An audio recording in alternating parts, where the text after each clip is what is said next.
So if you've heard of Jesus, you probably know about one of his famous teachings called the Golden Rule. Do to others what you would want them to do to you. And this, actually, is a restatement of something else that Jesus said, that the meaning of life is to love God and love your neighbor as yourself. Now, that's really beautiful, but what does he mean exactly by the word love? It's an unclear word in English, because you can love your mom and you can love pizza.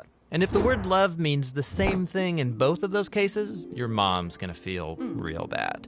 So what did Jesus mean in his language? Well, first of all, this love your neighbor phrase is a quotation from the Hebrew scriptures, where the word for love is ahava. However, the language Jesus spoke and taught in from day to day, it was a cousin language of Hebrew, that is Aramaic, in which the word for love is rachma. But then, as Jesus' followers spread his teachings around the world, they translated them into Greek, using the word agape. But here's what's fascinating. The earliest followers of Jesus, who wrote the books of the New Testament in Greek, they didn't learn the meaning of agape by looking it up in ancient dictionaries. Rather, they looked to the teachings of Jesus and the story of his life to redefine their very concept of love. So one time, Jesus was asked about the most important command in the Jewish scriptures. And he first quoted from the ancient prayer in the Torah called the Shema. Love the Lord your God with all of your heart. So love for God is the most important thing.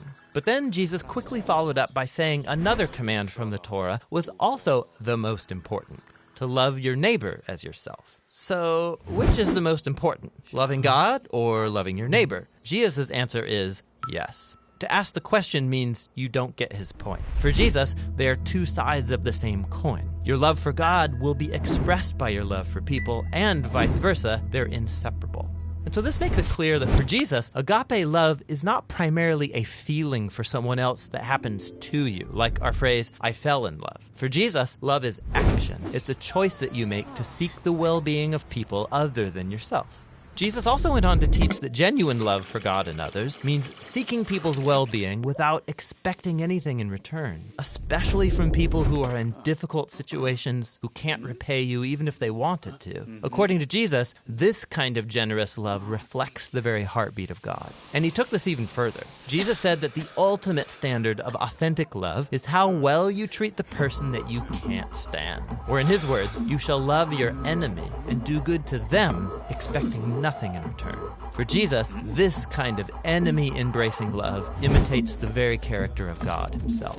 Now, we wouldn't be talking about Jesus still today if he had only said things like love your enemy. This is how he actually lived. Jesus was constantly helping and serving the people around him in very practical and tangible ways. And he consistently moved towards poor and hurting people who couldn't benefit him in return. He showed love for the forgotten ones, the people who usually fall through the cracks. And when Jesus eventually marched into Jerusalem, he made himself an enemy of the leaders of his people by accusing them of hypocrisy and corruption. But then instead of attacking his enemies to overthrow them, he allowed them to kill him. Jesus died for the selfishness and corruption of his enemies because he loved them. After Easter morning, Jesus and then his followers claimed that it was the power of God's love for the world that was revealed in Jesus' life, death, and resurrection. As the Apostle Paul put it, God demonstrated his own agape for us in this: while we were still sinners, the Messiah died for us. Or in the words of the Apostle John, God's own agape was revealed when he sent his one and only Son into the world so that through him we could have life. And for John, then, this leads naturally to the conclusion, beloved ones, if that's how God has loved us, then we ought to show love for one another.